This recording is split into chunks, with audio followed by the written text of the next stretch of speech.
Susubukan naman natin ngayon ang VLOOKUP. Ang gustong kong mangyari ay dito natin ilalagay yung employee ID. Tapos dapat makita natin dito yung pangalan. Pangalan ng gusto natin. Nandito yung ating source.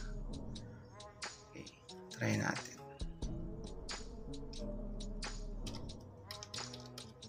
VLOOKUP. Tapos dito natin ilalagay ating comma. Tapos source natin yung employee ID. Okay, yan. Tapos comma ulit. Then labelayin natin mula dito 1, 2, 3, 4, 5. 5. So ilalagay natin dun 5. Tapos comma 0. Close. So makikita nyo NA kasi wala pa akong nilalagay dito na employee ID. Ngayon magta-try natin.